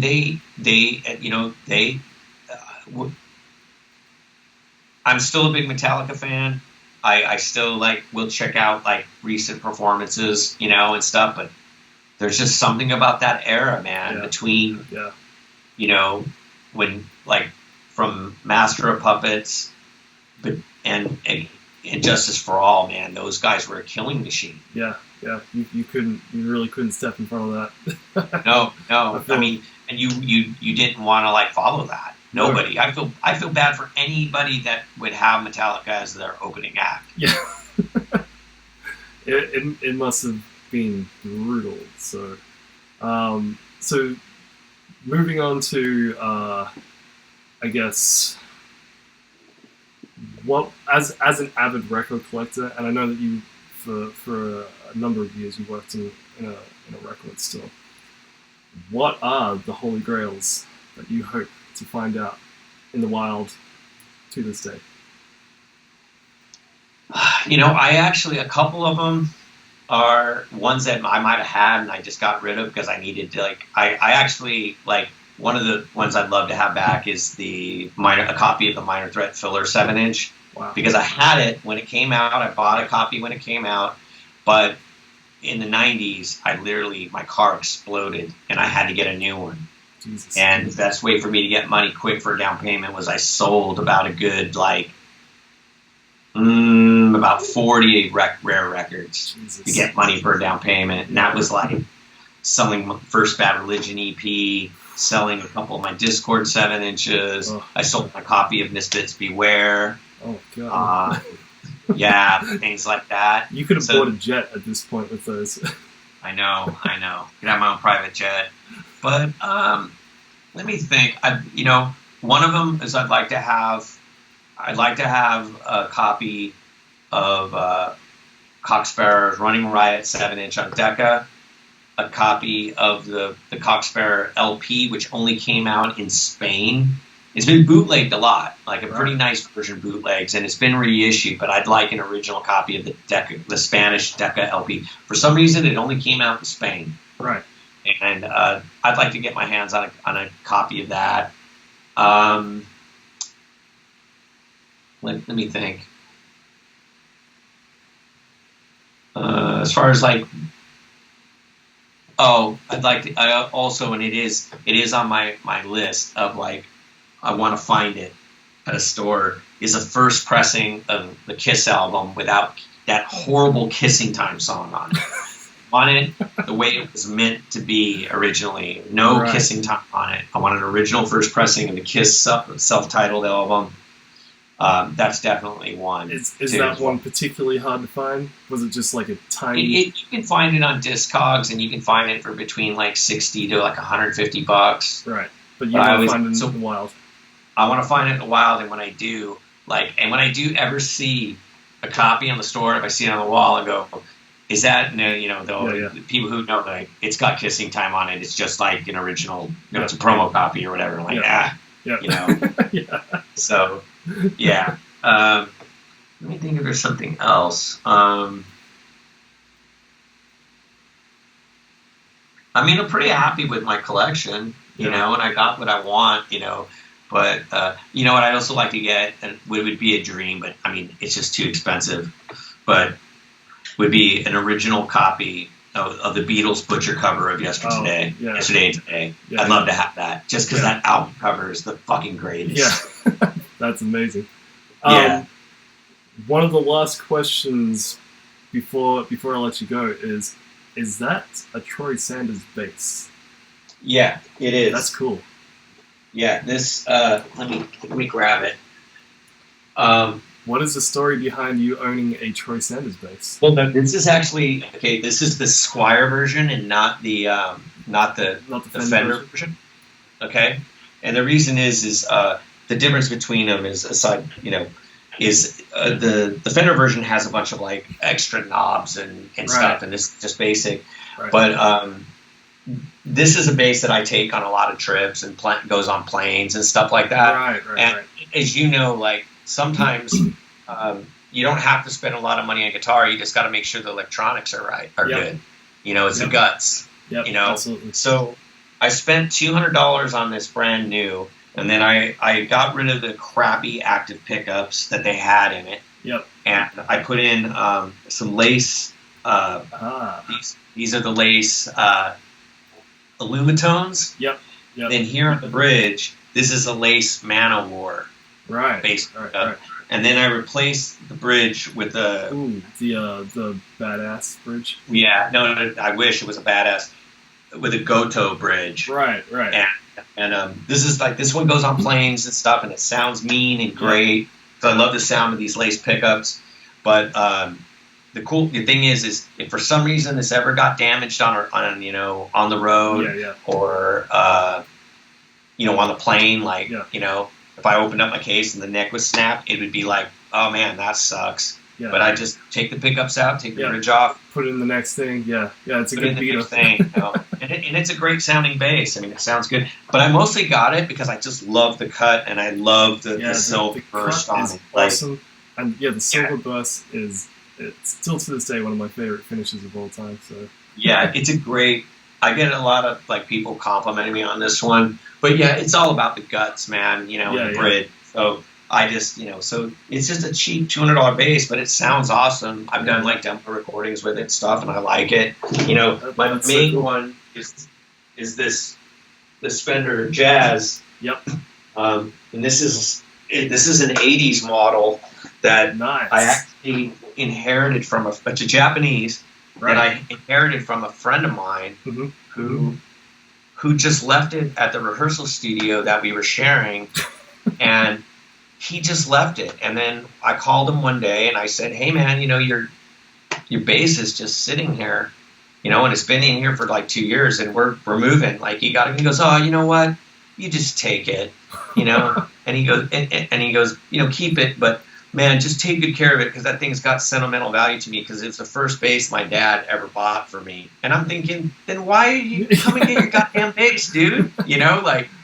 And but it has such sentimental value to him that he let me have it, I guess. So again, I took out the pickups in it and I put these lace Man of Wars in it, and then this is a badass bridge on it that I on it. This is my main playing thing. This thing sounds amazing. It's got like such really good tone, like especially with these lace pickups, because it adds like without even. If I'm playing like really aggressively, it adds like a natural overdrive. Yeah. That it sounds like it's got a little bit of distortion to it, but it's not. Yeah. And then can sound thick and bassy and chunky when it needs to. Because awesome. Like as far as the bass sound that I like is like kind of a cross between like J.J. Burnell and God, I can't remember his name, the bass player of the Jesus Lizard. And so it's just broken up just enough without being like full woolly mammoth, and it's definitely not clean. Yeah, exactly. Like it's chunky, heavy, but it sounds like a bass. It provides that bottom rumble, and that's what I like for this. For years, I had a Gibson Grabber, in early '80s Gibson Grabber, and I had that, man, because it was the bass that Gene Simmons had on the cover of Alive. And I'm a huge Kiss fanatic. And I was always like, if I get, I'm going to get one of those. Yeah. And I ended up finding one on eBay that this guy had, and he refinished the body, but it had all the original parts. It had it was one of the sliding model pickups on it.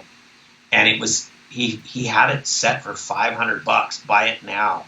And I was looking and I was like, man, something's got to be wrong with this. And I examined it and I just knew like, I got to get this now. Yeah. And so I bought it. There was absolutely nothing wrong with the bass. I had it forever.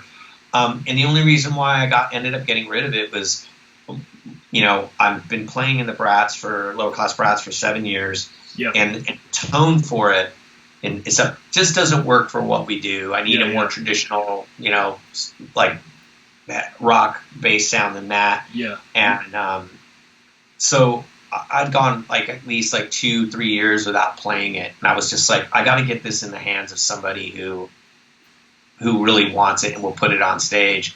Right. And then a buddy of mine from Florida, just out of the blue, we were talking, and he said, "Hey man, you still got that Grabber?" And I'm like, "Yeah, I do." And he goes, "Man, if you ever think about selling that," and I said, "Actually, man, I'd love to have that." So I sold it to him, and he's plays it on stage. He loves it. That's awesome. And that's awesome. And so it's in the right hands. It's where it needs to be.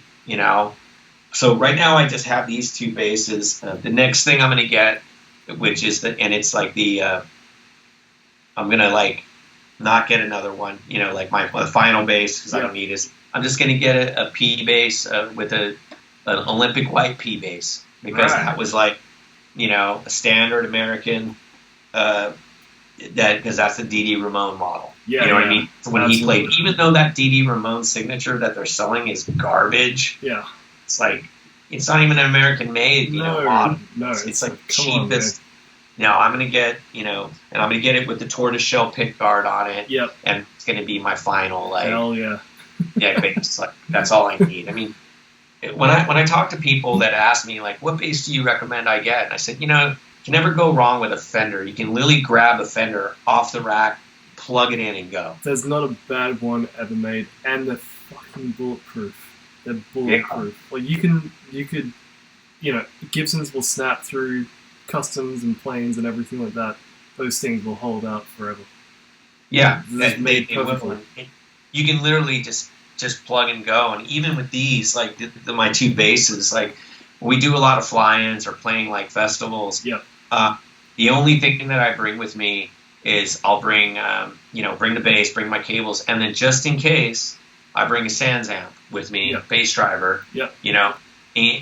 But 80% of the time, I don't even have to use the Sans amp because I've got this thing so dialed in with pickups and everything. As long as they give me a good head to play through, I can get the tone I need with not having to fuck with anything. I put if it's got an equalizer, I just put it at 0 and I just keep it simple, like bass treble mid. Yeah, and I get my tone right away. And very rarely have I had to use the Sans amp pedal to just add a little oomph.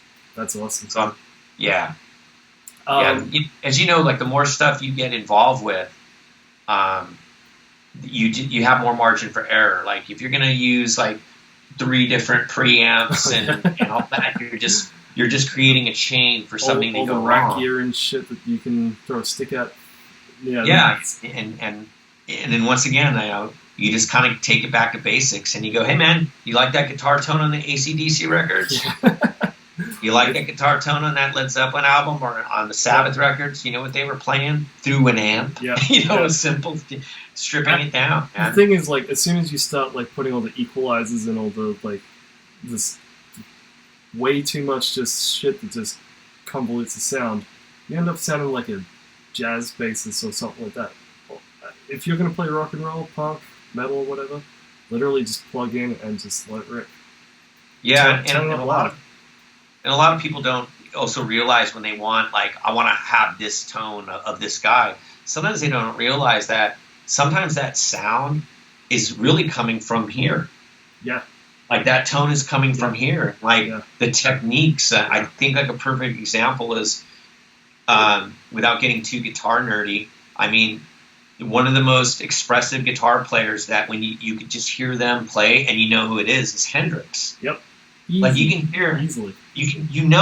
Like if there was no vocals, you would still go. If you heard like if someone played you a tune that wasn't released or something, you could go, that sounds like Hendrix playing, And there was nobody who ever replicated that guy until Stevie Ray Vaughan. Yep. He was one of the first players I ever heard that sounded like Hendrix, that played like Hendrix, and it's all in the fingers, man. And that's the same thing. It's sometimes, when someone's going, I just want to get that tone, and I just don't see him. It's like, well.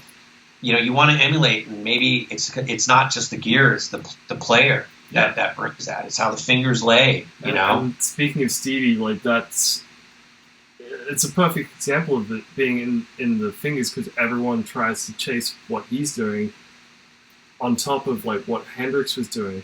But if you watch all those amazing Stevie shows like that have in the past 20 years come out on DVD and stuff like that. He's got like a Marshall stack in one. He's got like a Vox amp in one. He's got a Fender amp in the next one. And it's just like, well, fuck, it wasn't the amp. It was his goddamn fingers. It was the fingers. Yeah. Like Jeff from Final Conflict's the same way, man. His tone is unmistakable. Yep.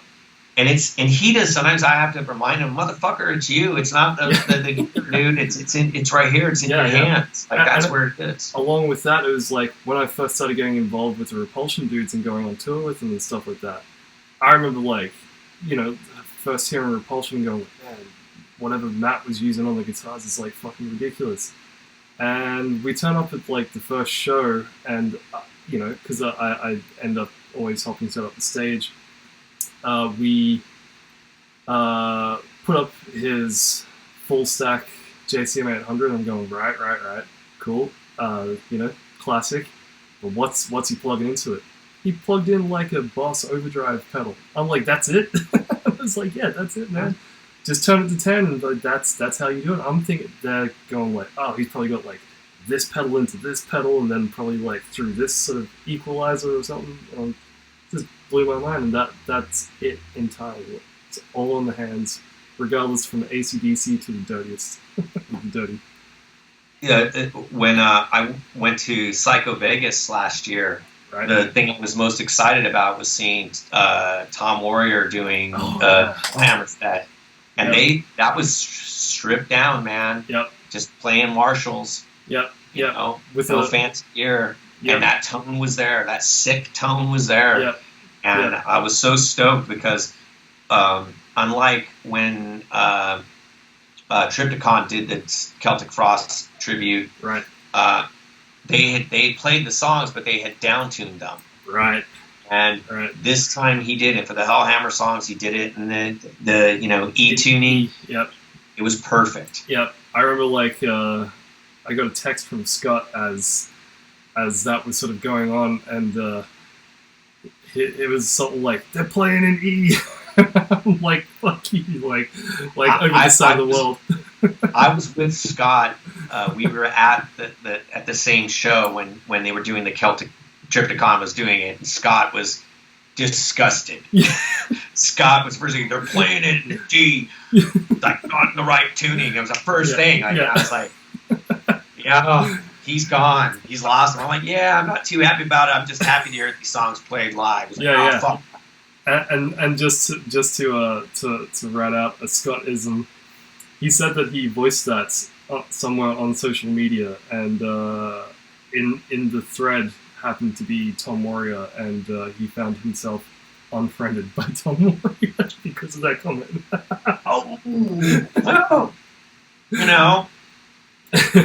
Well, man, you don't put a mustache on the Mona Lisa, exactly, okay? and say it's better now.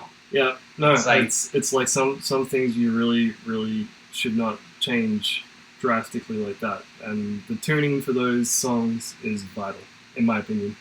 It is. Like I don't care if you wrote it. Like the important thing is that you have fans that really have these records are milestones to us. Yeah. Like I remember the first time I heard Hellhammer, okay? I remember the very first time I heard Hellhammer on cassette. My friend played it for me in his truck. He had gotten one of the demos from a pen pal in Switzerland and played it for me, We were in a parking lot in Santa Ana. Wow. Listening to Hellhammer, okay? I remember where I bought my copy of Morbid Tales.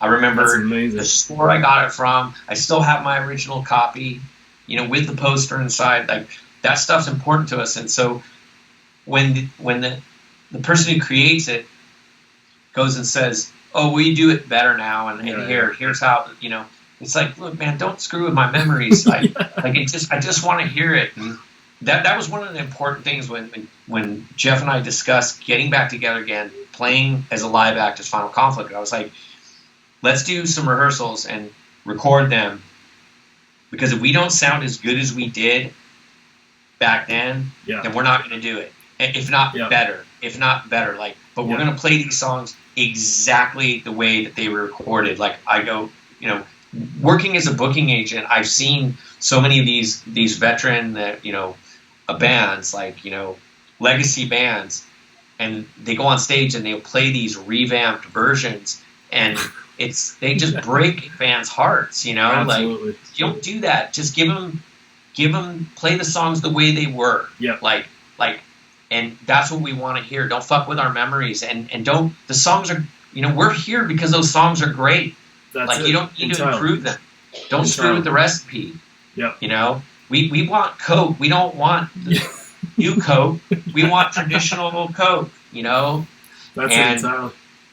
So I actually went, and then I went and re-listened to Ashes, and it was like, oh my God, I've completely, through the years, I completely changed the vocal, cadence to that song, and I was like, I haven't sung it like this, I completely drifted away, and it's one of those things, well, I'm a better singer now, I could do it, no. do it the way people Yeah. remember. Yep. So when we started playing again, and we did it to the letter, to the point where even our drummer, I remember sound checking, doing a song, and then telling our drummer Nick and going, "Hey man, that was a little fast. Like it kind of has a little more like." And he just looks at me and he just goes, "No man, I'm playing it to the metronome, and the metronome I set it to the original EP recordings." And I was just like, okay, you know, like, wow, that song is fast, you know, and you know, our first few shows, you know, a lot of friends that knew us from the 80s had come out, you know, to see us, and I said, "So honestly, what did you think? Was it okay? Was it?" And they were like, "Oh, holy shit, you know, being old and bitter has really helped you guys, because you guys are pissed. Like, you guys sound angrier than I remembered." And I'm like, okay, I'll take that as a compliment. You know, it's like, that's great. That shows like putting the original spirit in the craft. You know, goes to show for everything. You know, if when you take the spirit out, or you think that you can mess with the formula. Yeah. There's no need to write something new. Write some new shit and or go try do another band. Out. Go do another band. Or do another band. Yeah, but don't mess with the. You know, if someone has like likes your stuff enough to come and pay to see you play, and they give them the memories. You know, like Absolutely. give them what it would have been like, or remind them what it was like if they were there. You know, so we're pretty adamant about that when we play. That's awesome. Every so often I'll listen to Ashes just to remind myself of the vocal cadences, like, okay, don't drift, you know, like that's how it's got to, you know, it's got to be said, sung like this or yelled like this, you know. I do that. That's amazing. The final question that I have is, for dudes like you and Scott, who, you know, avid record collectors, I always like to try to take like a top 3 of like metal punk, or like if you lean more towards a specific genre or a particular genre, 3 overlooked records in like metal and punk that you think people should both love and have in their record collections. Okay, you warned me about this one, so Yes. I deliberately and it was hard to there were certain things I deliberately picked stuff that could be found, right? Like, which is great. You can find it, and you can actually go on Spotify and listen to it. Yes. Like, I mean, that's how thorough I got. So I picked 3. Which is great. Which is great. I actually was going to do an all Aussie one. Right. But I figured that would be kissing your ass a little too much. So I'm only doing one Australian band. No worries. But okay, so. And I decided to really kind of go and pick some stuff that maybe people would go, I did not think the guy from Final Conflict would even know or be into this. So the first one is Twisted Sister's first LP. Yep, classic.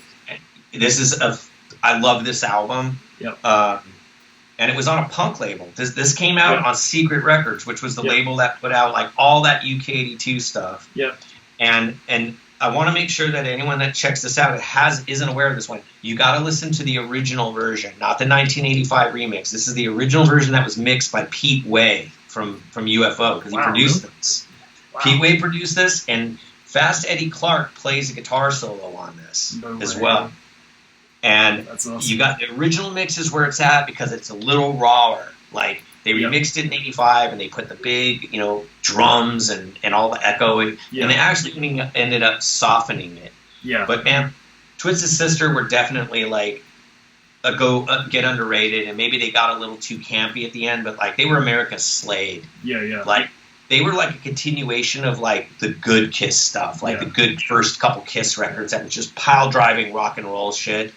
And man, they're just even songs like "Shoot 'Em Down" is one of the best cock rock songs ever written. Yeah.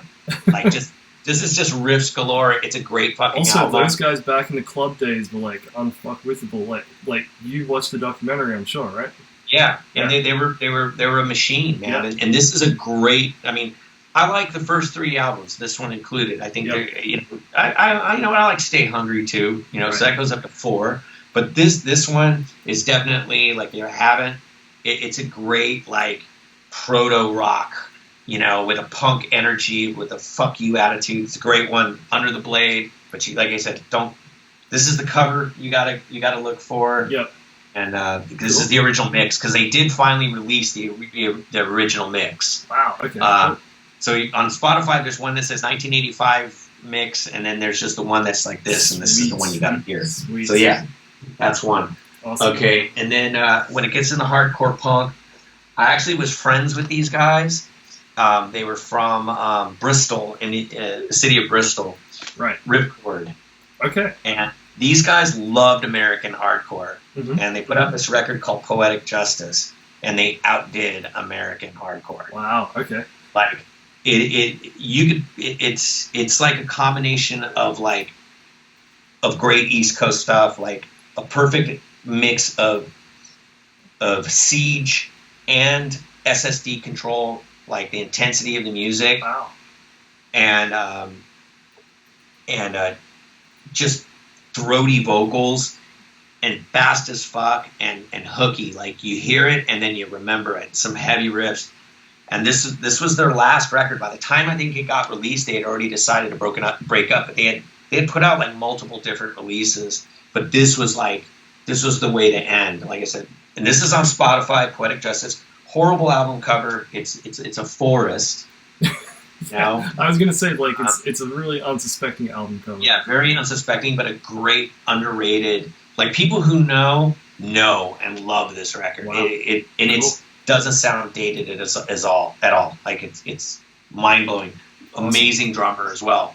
Like on this guy's like a machine. Awesome. What year did that come out? I'd have to look. Let's see. 88. It looks 88. like. Okay, so it was still in the 80s. Cool. Yeah, let me make doubly sure. This is the reissue of it. So yeah, it was 88. Like the guitar player played in Heresy, like the last lineup of Heresy for a while, but he was already in. Ripcord was his band, Yep. and the bass player Jim was also he plays on side 2 of Scum. He was Jim. Oh wow. Okay. Cool. He was from Birmingham. And I was pen pals with that guy. Yeah. And he was like friends with like Sacrilege and all those bands at the time. Because as far as my memory goes, too, Jim wrote the lyrics that Lee sang on that side, right? If I'm remembering everything. Probably did, yeah. He probably did because Jim. I'm pretty sure Jim was the reason why Lee got in the band because. It was the 3-piece with Nick Bullen on bass and vocals. Yeah. Then him and Justin Broderick Bale. Yeah. And it's just Mick. And then he gets Bill Steer and Jim. Yep. And then Lee comes in as well. Yeah. So I think that they were for maybe a short period of time, maybe doing it as a 3-piece too. Maybe with Mick. As far as I've been able to piece together, I think it was like trying to figure out how to do it as a 3-piece again, but then they got Lee. Yeah, and then when I went to the UK in '87, Jim had just quit. I think he had quit the band. Right. Wow. And the funny thing is they were in between, and I remember they were discussing having it was already been discussed that Shane from Sheer. Unseen Terror was going to join the band, and they were in negotiations for that, how that was going to operate, Amazing. And that Shane was going to join the band. That's incredible that you were there at one of these pioneering moments. Yeah, they were discussing it. I think, and I remember there was questions being asked and stuff that I was parlayed to about it, But yeah, that was so. And it was funny because, I guess a year later, maybe less. No, maybe a year and a half later, then Lee was out. He sent me a letter. I quit. Yep. Yeah. But I can't wait. Lee's going to jump on in a week's time or something like that. So I can't wait to pick Lee's brain about all this sort of stuff. Yeah. God, that dude has stories. Oh no, I've got cassettes that he gave me. That's amazing. I have a soundboard tape. No, it's not a soundboard. It's a really good audience recording of a live rudimentary Peni show. Wow. I've got Sacrilege tapes and stuff that he gave me. I've got LPs in my collection. I remember when I stayed with Lee, he gave me 3 UK subs first pressings and some Sham 69 LPs. That's absolutely amazing. Lee got me, like, I discovered a lot of, like, doom metal because of Lee. Like, when he was starting like, Cathedral, he was always like, oh, you know, I want to start a band that sounds kind of like Pentagram. And I'm like, who's that? He was like, they're an American band. I can't believe you haven't heard of them. I mean, that's a world away from what you were, you know, sort of in the circles of. And like, a completely different mindset, too. Like, to take it back where the 70s are coming into the 80s, you guys would have been at odds. Yeah, especially a character like Bobby Liebling. Yeah. Pentagram was more underground than punk was at the time. Yeah. You know, like they were hardly ever playing. Yeah. Okay, so the last record, I'm going to go to your country. Awesome. With an American version of an Australian band. This is the Angels, but they were here in the United States. They were called Angel City. Really? Yeah, I don't know about called this. Angel City. Because I think there was a couple. There was a band called Angel, and then there was The Angels. That was like a 50s oldie band. Right. So, and I think this is their third LP in Australia, but it was their first album in America, Face to Face. Yep. The cover art's a little different, Yep. and it's actually, the track listing is a combination of the Australian Face to Face album and the Australian No Exit album. Right. And it's remixed, and it's a little heavier.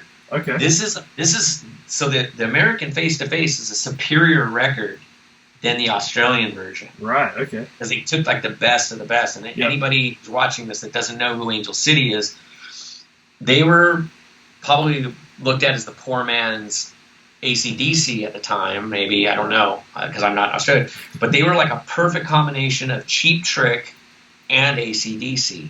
They had a new waver looking singer with a skinny tie, but the music was raucous rock and roll. Yep. And I first heard Angel City because in the 80s, like 1981, there was a radio station, K-Rock, that would play them on rotation, and they would play Take a Long Line, Marseille, and what else? There was 3 songs that they would play regularly, Coming Down.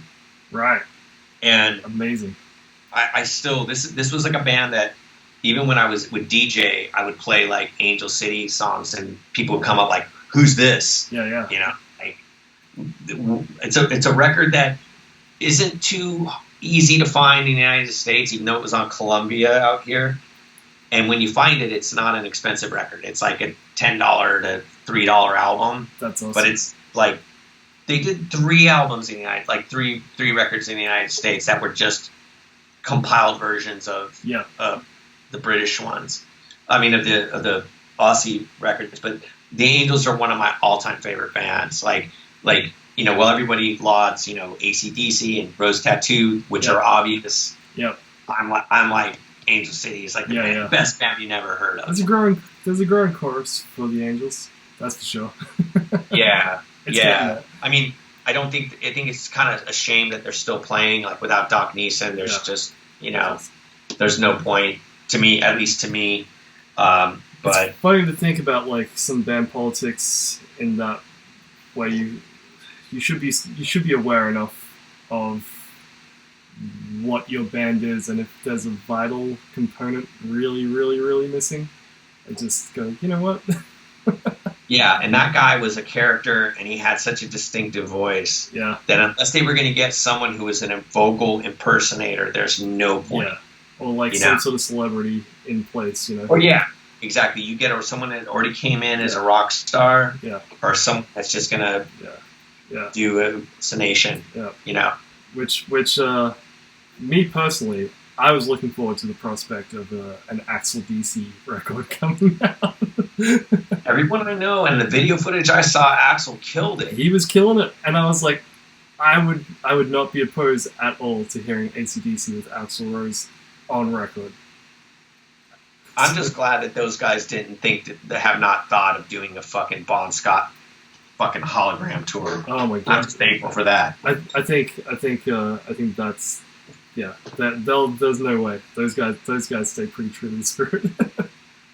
I mean, I can't think of any AC/DC record with Bon Scott that isn't bad. That is a bad record. They never did a bad record in that era. I mean, there's just records you might like more than others, Yeah. But like those records to me are just like Sabbath records and like Zeppelin records. Yeah. That your favorite always alternates. It always depends on your mood. Like sometimes I'm the Volume 4 guy, man, and that's the one I want to listen to. And then all of a sudden I start getting hyped up again on Sabbath, Bloody Sabbath. Yeah. You know, I don't know. This is their best record.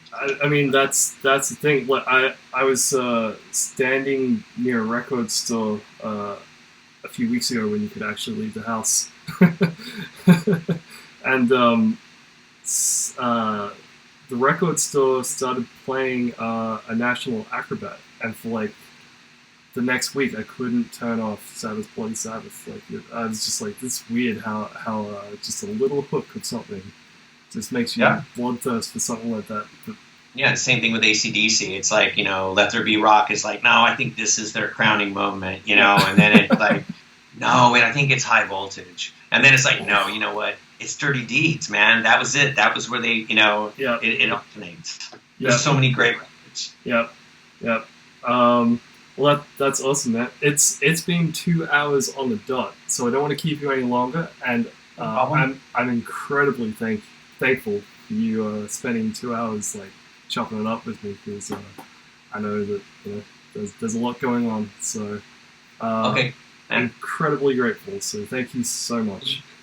No, thanks to asking me to do this, man. That was no cool. problems. And so like I'm gonna hit stop on this thing right now.